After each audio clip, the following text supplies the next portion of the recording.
Welcome to our lesson on silhouette. If your subject was fully blocked out, would you be able in a split second to recognize what it is? Take a look at this image. At a glance, can you tell what is this? What about this? Or this? It's a bit ambiguous, but these are three drawings showing the top view, 1/3, and frontal view of a stuffed bear. Hopefully this demonstrates why a strong silhouette helps avoid confusion. Think back to a favorite show you used to watch. Chances are the character design had a strong, recognizable silhouette, like Sailor Moon or SpongeBob SquarePants. The list can go on and on and on. You can go and Google any favorite characters or shows you ever watched, and really, if you want, block it in and see, is it readable? Also, if you're a graphic designer, you know your logos need to be simple, recognizable, and stand out. So think about even the logos you see on cars. Now, silhouette is a strong part of design. It's about readability. And now for us, we're working with poses. So your pose may require a subtle adjustment or a dramatic one to achieve visual clarity. In this class, you will see a few instances where I choose to rotate the original pose, and that might actually make a dramatic difference. And I'm doing this to have a stronger drawing in the end. In situations such as this, adding, for example, negative space where there isn't can help make out the separation of limbs. So, as a reminder, once again, always ask, what is the main idea of this pose, and how can I improve this pose to convey that? Now, let's begin.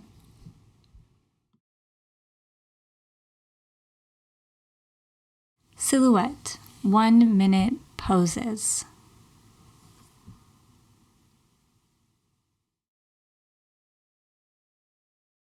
One thing that I want to add when thinking about silhouette, here, by the way, we don't have to block it in unless you have time. But something I wanted to say is that common problem, or maybe just mistake, that people make when doing gesture drawing is the failure to indicate space in their gestures. Creating a sense of space gives the drawing more depth and the sense that the subject is grounded in physical reality. One depth cue is perspective. So, for example, look at the person's feet. If the feet are resting on a single flat perspective line, change it so they're not. This gives a sense of dimension, that one foot is closer to us than the other and feels more believable rather than flat and static. This goes for arms as well. So sometimes there will be examples at some point where a leg or an arm is hidden from view. And we can change that by tweaking the pose. We can push something forwards or backwards. So we need to always remember that we don't draw exactly what we see. Not 100%, because we're not copy machines. We make artistic decisions.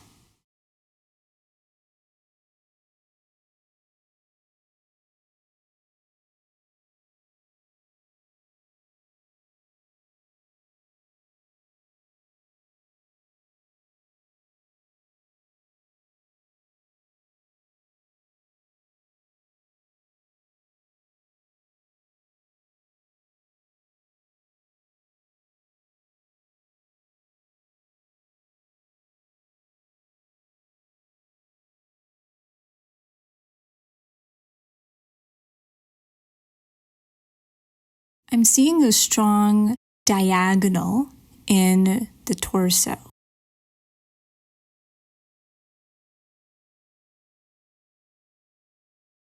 We have some foreshortening in the arm furthest away from us. The feet are on this perspective line, so we want to keep that sense of space and also keep in mind how close the arm furthest away from us, how close that actually looks in terms of the arm, where her arm is, with the shoulder, with the head.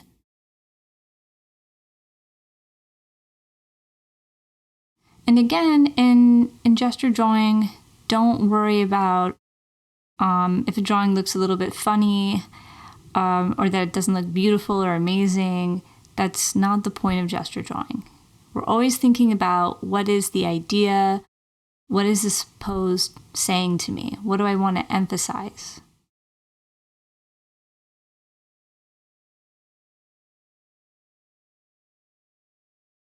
If I were to do a quick line of action, I kind of imagine that her whole body forms a lightning bolt. If you just look at the arm that's raised and all the way down to her tippy toes. So we have a really strong stretch. The whole leg, the torso.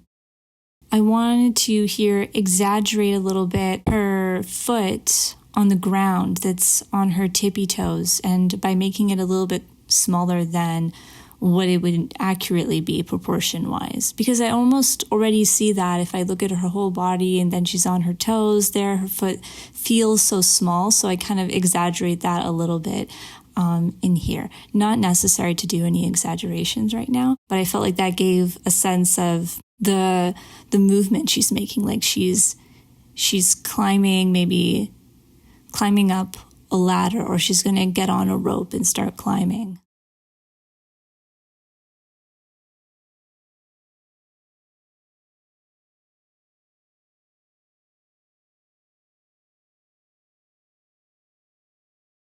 Okay, for this pose, I feel like rotating her to see her from the side. Just because I feel like if this was blocked out, all in black, I feel like that would be a stronger pose. So that's just my choice. You could also draw her like this. Do also think about negative space. If I was drawing her exactly like how she is right now, I might try to add some negative space between where we see her arm and her leg that are very close together. I might want to try to create some space there.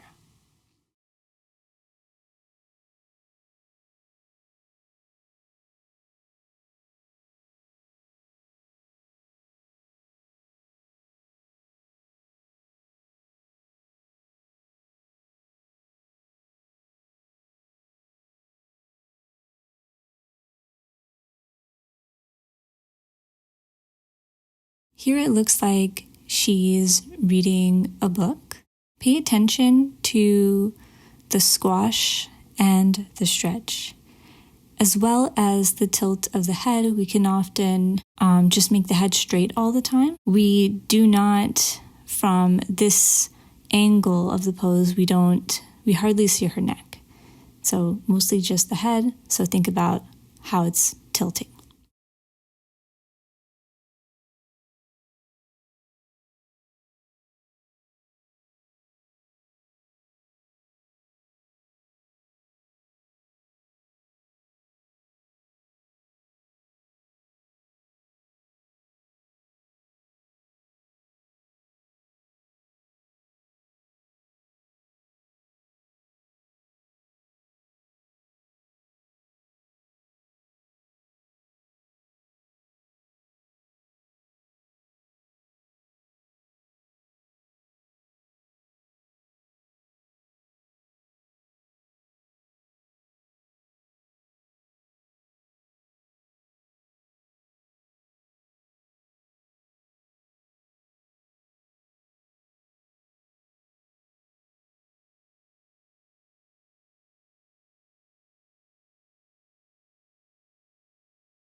I really want to emphasize how she's arching back like that.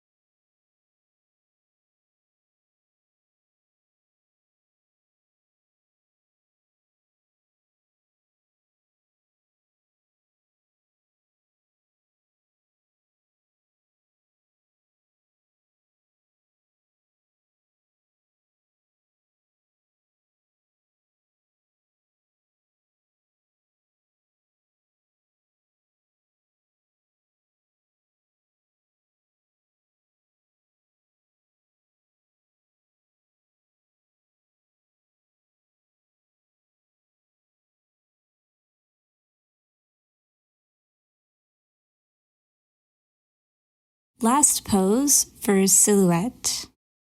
Here we really have a huge squashing of the rib cage and the pelvis, where we're not going to see too much of the midsection that we have between the pelvis and the rib cage, just because of also the angle, but also this is a strong squash leaning forward like that.